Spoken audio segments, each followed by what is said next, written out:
This video won't contain any more spoilers than you've probably already seen in a dev stream. So, if you want my 3-sentence review on whether you should buy the game, here it is. If you like optional gravity, I don't have the elevation. light speed glitches,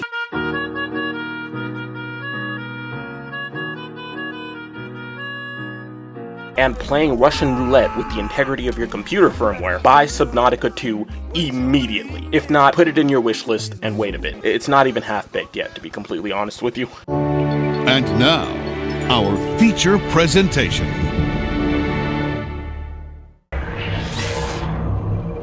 Body print complete.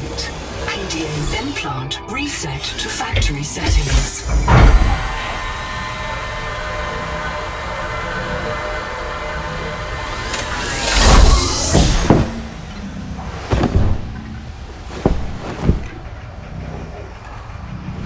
Warning. Atmospheric pressure above human maximum.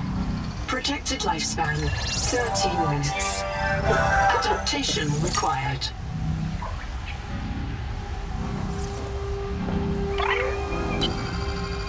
Hey, you're finally awake. Welcome to Subnautica 2. The first thing you'll notice is the intro title letters being slightly off-center. This does not cause me any irritation, at all, in the slightest. The second thing you'll notice is that, unlike in Subnautica, where the area immediately around the creature was mostly uncharted territory, Subnautica makes it very clear you were not the first one to try to survive in this environment. The heavier atmosphere, metals in the water, and incompatible wildlife claimed one after another, and you're next. Luckily, you're not you. From the jump, this game explores things that I'm constantly thinking about. Titties? No. The line between life and death. Reprint complete. You have experienced conditions incompatible with life. Your brain state has been restored to a new body. Some colonists prefer to return to the accident site to retrieve lost items and verify their last print exited cleanly. Consult your databank for emotional and philosophical support. Death is certain for the born and rebirth inevitable for the dead.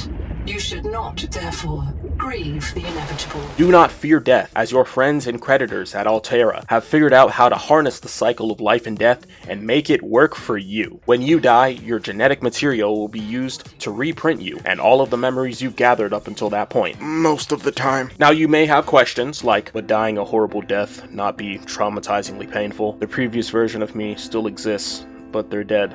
So, am I even the same person? Or did I die before I even got to this planet? And even sometimes, if I want to end my suffering, how can I do that knowing another version of me will be forced to bear it instead? In a universe where even death is temporary, how can someone who only knows pain be permanently freed from it? Holy edgelord! Answers to these questions and more cannot be generated as they do not meet our content guidelines. Did you know that the amount of metals in the water on this planet can induce hallucinogenic symptoms as a result of copper poisoning? On an unrelated note, this is my beautiful wife Rachel the Reaper. She watches me while I sleep. Out with the Sea Glide, in with the Wave Maker. It looks cooler and it doesn't have a map. Not like anyone was using that little thing anyway. The Tadpole is our stand-in for the Sea Moth, and we currently don't know what mech and large submarine that we'll have access to yet. The devs are going on about modularity and customizability during the pre-launch streams, so I'm wondering if somehow this little tadpole actually becomes the large craft and mech later in the game. You guys see the vision, right?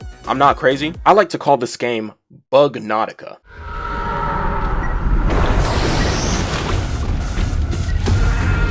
I don't have the elevation. Or maybe I do. This isn't the first time that this has happened, and it will definitely not be the last. The building system in this game is a bit more complicated and much more flexible than the previous two. You can shift things around without destroying them, bend and curve things. We've got hydroelectric turbines, which unlike bio or nuclear reactors don't take up entire rooms and need constant maintenance. Yet. In this current version of Early Access, hydroelectric turbines are broken. Place multiple in the same water stream and wire them to your base. Infinite energy. They're gonna nerf this, aren't they? I'm taking the chance right now to put as many windows in my base as possible. When they bring back the hull integrity system, my entire base is gonna implode like a main sequence star. Aside from my lovely wife, I haven't met any real Leviathans so far, except for this asshole wannabe. This guy chases me and bites my ass every time he sees me.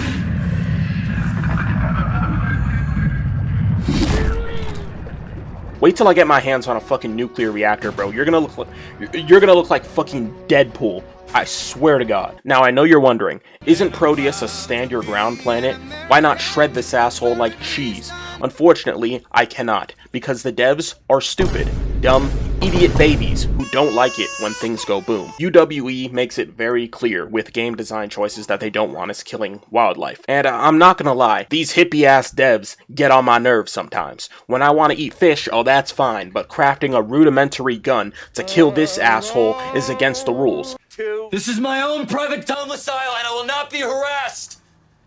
Bitch! All wildlife is precious until they taste good with tartar sauce. Get this, apparently Subnautica being non-violent is a result of the devs not wanting to offend anyone after the Sandy Hook shooting. I'm not making this shit up. They framed it as one more vote towards a world with less guns. I'm sorry UWE, but this has to be the most retarded reasoning for any gameplay design decision ever. Imagine if Cyberpunk 2077 removed takedowns because they wanted to cast a vote towards a world where police don't asphyxiate people. Imagine if Mojang removed the copper golem from Minecraft because people making trench warfare simulations was deemed too problematic. I don't want to hang on this for too long, but all I'm trying to say is that I, and clearly a lot of other people, don't like it when the only answer as to why something isn't possible is because the game devs have some wet dream about a world where guns don't exist. To be honest, I'm not as mad about them saying no as I am about the reason why. Anyways, it's obviously still in early access, but if I had to say whether to buy,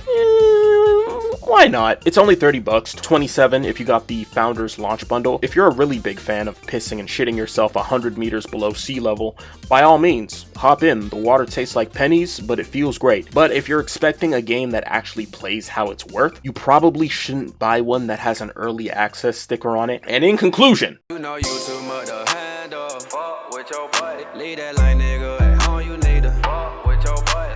Fuck with your boy. Fuck with your boy. Fuck with your boy.